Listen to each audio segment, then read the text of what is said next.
Al-Qadariya, les premières apparitions de Al-Qadariya survenurent à la fin de l'époque des compagnons du prophète sallallahu alayhi wa sallam.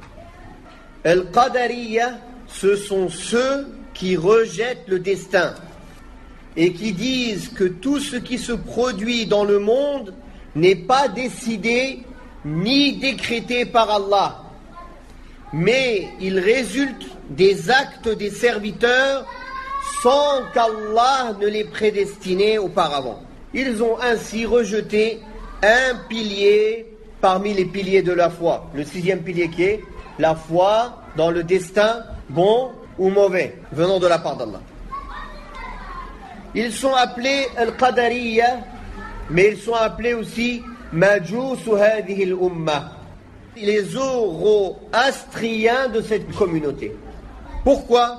Parce qu'ils prétendent que chacun crée ses propres actes et que cela ne dépend pas du décret d'Allah subhanahu wa ta'ala. De ce fait, ils ont affirmé qu'il y a deux créateurs avec Allah, à l'instar des zoroastriens qui, eux, prétendent que le monde a deux créateurs, la lumière et l'obscurité. Le premier ayant créé le bien et le second ayant créé le mal. Les zoroastriens, c'est les Majous. C'est la religion que les Perses avaient avant que l'islam ne vienne. Les adorateurs du feu. C'est d'ailleurs pour ça qu'ils adorent le feu. Parce qu'ils disent que le créateur du bien, c'est la lumière. Donc ils adorent le feu. Non. Mais Al-Qadariya, ils ont été plus loin que le Majous. Car le Majous disent que dans les deux créateurs, il y en a un qui est bien, qui est plus fort, c'est le créateur du bien. Et l'obscurité, il est moins bien, parce qu'il crée le mal.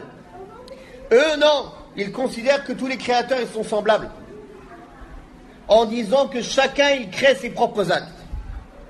Et ils vont même plus loin.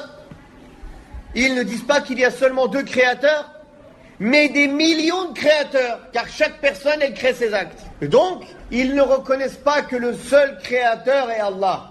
C'est pour ça qu'on les a appelés Majousu hadhihi al-Ummah, les zoroastriens de cette communauté.